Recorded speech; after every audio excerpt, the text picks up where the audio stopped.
It's a passage that describes the wife of the plowman, and so we're kind of imagining the plowman working in his field, and he's described as being, he's covered in dirt and mud. It's really hard work. His clothes are barely protecting him from the elements. And then we cut to his wife standing at the side of the field, and she too is not really protected from the elements by her clothes, and her feet are uncovered, and she's standing on ice, and there's blood on the ice from the bottom of her feet, and her little children are standing nearby, and it's just this really painful image of a family struggling to get by, and like literally the environment they're working in is harming their bodies. Well, thanks for having me. It's really nice to be here.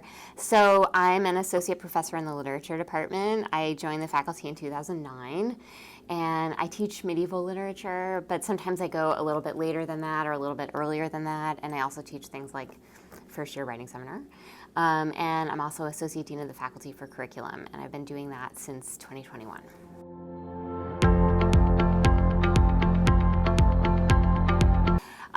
Well, if you told my 18-year-old self that this is what I'm doing now, she would be like, what? So it was not planned. So I'm an English professor now, but I didn't major in English in college. I was a theater major, and actually really like an acting major. And it was in a theater history class that I discovered medieval stuff, and I just got so into it. And I have a very vivid memory of this paper that I wrote my sophomore year. I think it was like the fall of my sophomore year that I really decided that this was for me. And I remember the argument that I wrote in the paper. I remember looking up some words of Middle English in the Old English Dictionary, which is, I don't know, probably like 25 huge volumes. And I remember I didn't have enough dimes to photocopy all of the pages of it that I wanted. And I remember thinking late at night when I was writing this essay that I wish I had one extra dime so that I could have copied like the third page of this dictionary entry, and I just didn't have time, so I had to make the argument based on whatever else I could have.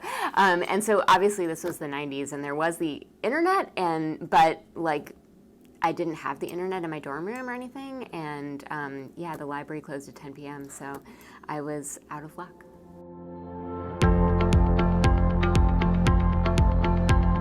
Yeah, and I think for me, like I came to it through theater. And I've always been interested in how theater engages with current problems, in its moment. And so I was already interested in that. And I was already kind of interested in, like, I loved learning about history through a theater class. And I loved having that ability. And I didn't really know anything about the Middle Ages before college. And I mean, I'm sure I learned things in my high school classes, but I don't really remember, it didn't leave a mark on me. And it was just so extraordinary to me that in this piece of medieval religious drama, it would be making a really kind of scathing social critique. I was not expecting that, and it seemed like, wow, medieval art is pretty cool and crafty and, getting the job done.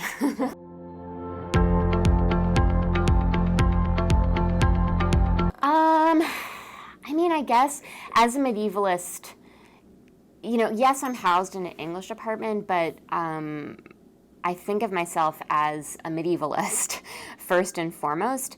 And what I mean when I say that is, like, when you study a pre-modern period, you don't necessarily have access to all of the information you might want, and you have to take it wherever you can get it. And so sometimes the information comes to me in a literary text or in a historical archive, a record of some kind, but then sometimes it's in a stained glass window or a wall painting that's kind of scruffy and was damaged over time. And I've had to learn to, how to write and think about all kinds of different sources in order to piece together an argument for myself about a particular moment in time.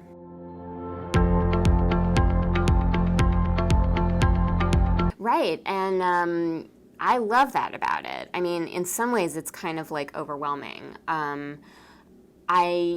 work with my students all the time on, we read texts that we don't know, where we don't know the author. And like, for example, this Pierce the Plowman's Creed, which is basically like fan fiction based on another poem called Pierce Plowman. I have no idea who the author is. I know that this is a poem based on an earlier poem, so it's participating in a larger tradition. I have no idea who wrote it. And on the one hand, you might think, well, how do we know how to say anything about that? We don't even know who the author is. And I'm like, this liberates me because it's on me now to come up with an argument and recover what information I can in a responsible way to put together the story and the picture of this poem, even though I don't know that much about it. I find it like liberating rather than a hindrance.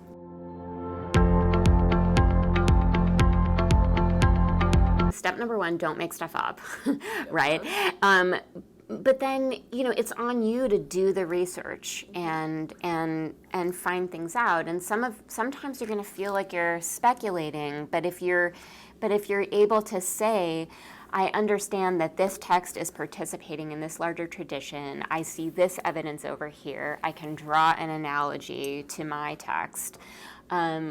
Because I'm a language person, I do a lot with individual words and the range of meanings for a word. And I might think, well, this author is using this kind of legal language, and so I think on that basis that this is a person who's versed in that particular tradition.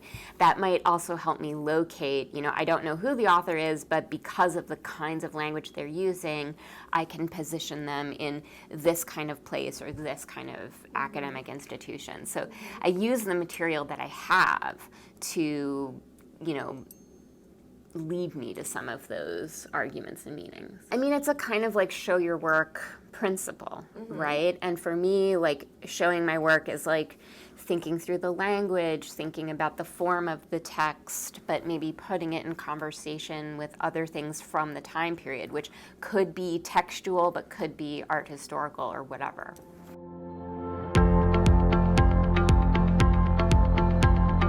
This is the beginning of the Wife of Bath's prologue from the Canterbury Tales, and it's a text that I teach all the time. So I'll read some of it out loud. It's from the late 14th century. It's in a language we would call Middle English.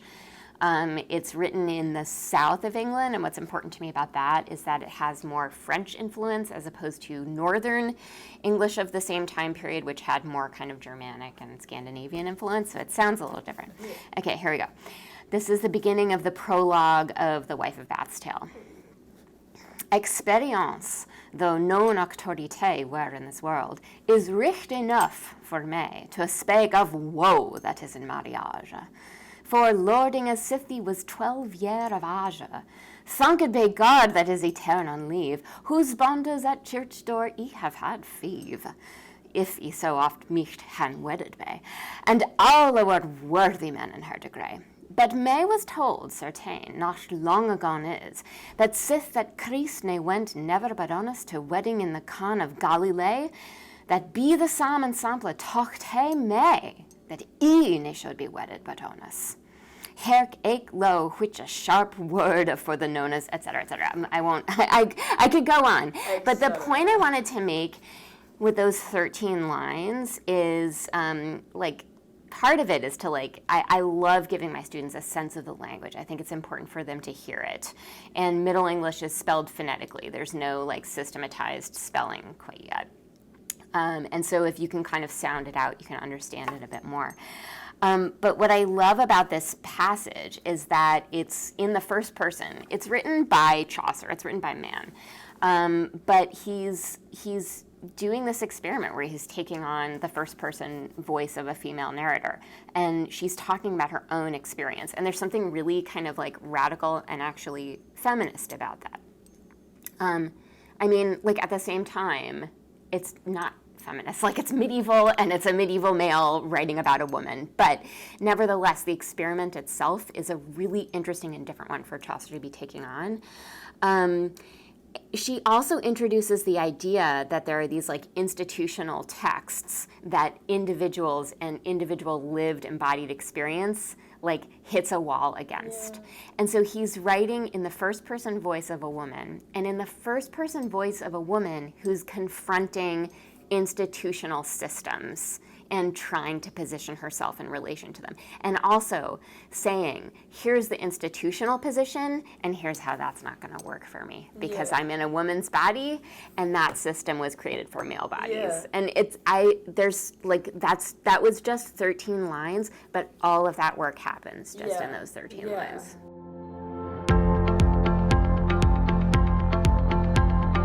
I also wanna push back on that a little bit, because on the one hand, right, you can't apply 21st century standards of gender or whatever to a text. But at the same time, I feel like the Canterbury Tales changes over time with each new generation of readers. And so I feel like it's on me as a teacher to be bringing new people to the text. And also, like, when we read it together, it kind of grows and develops for us, and we read new things into it.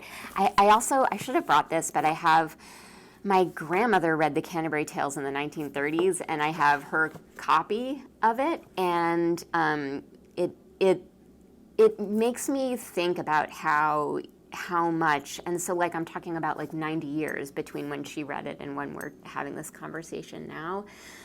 You know, how much that text has changed. Like, on the one hand, it hasn't changed at all, right? Because it's a medieval object, it's static in some ways. But the way we talk about it, the way we unpack it and think through it, evolves over time. And that's kind of exciting about medieval stuff, because I think people come to it thinking like, oh, it's this old, unchanging, boring thing. But I feel like it's kind of like a living organism, and it, you know, when we read it anew in our moment.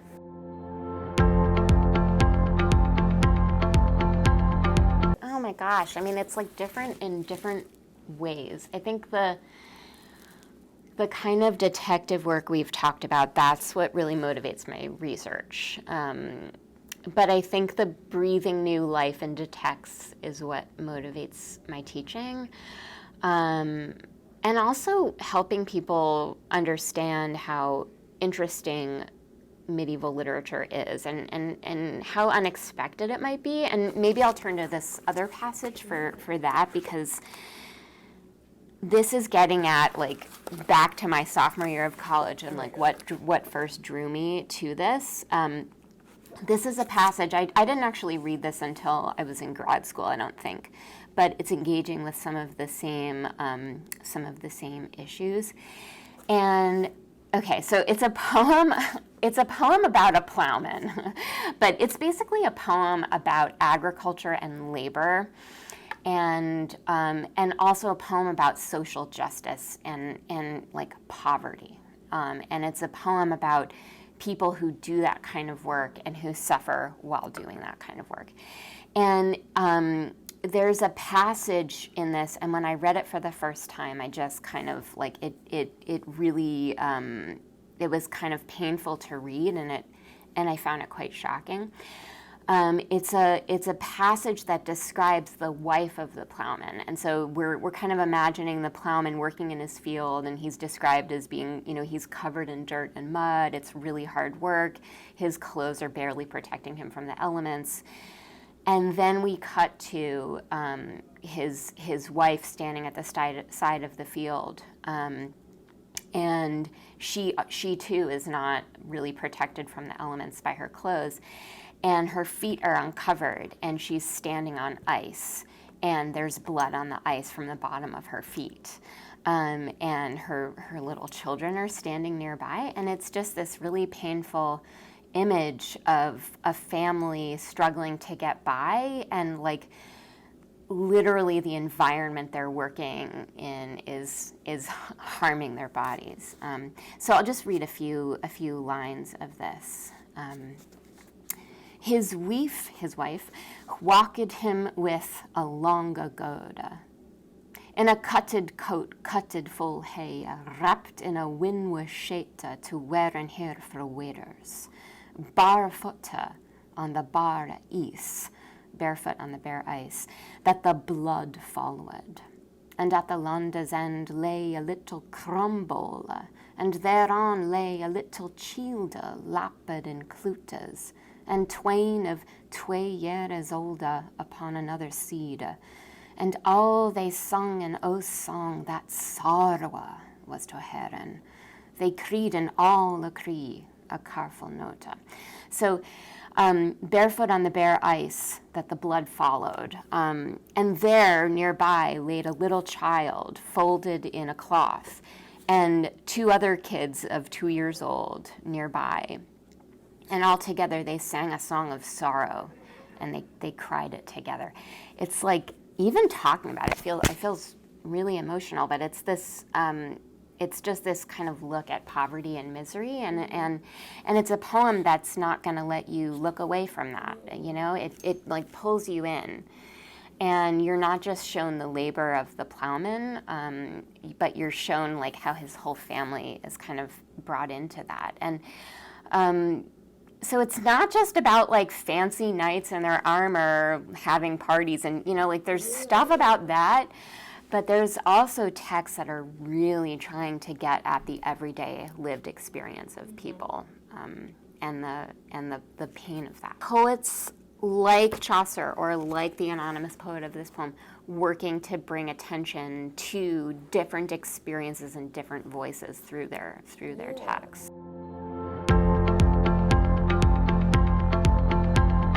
Gosh, I feel like in the first 2 weeks, I have to do a lot to kind of get everybody on board. And you know, sometimes people are like, oh, like maybe they know me from another class, and so that's what drew them in. Or maybe they're like, this class just fits the time slot I need to fit. Or some people are like, oh, I'm satisfying the early requirement for my lit major, or whatever. There's a lot of different reasons that bring people in.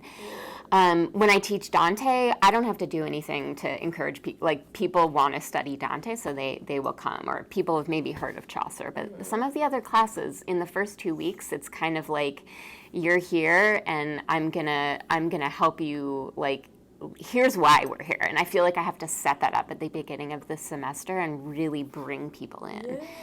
And I feel like teaching people to read Middle English, it's hard, but there's a real kind of payoff to it. Like, when I teach my Chaucer class, it's 100% in Middle English the entire time. I mean, we do like secondary sources that are in contemporary English, but I think when people put in the work up front, in those first 2 weeks, they realize, oh, this is not as hard as I thought. I can get into it. And then once they're into it, they're like right there with me. And that's just so cool to see.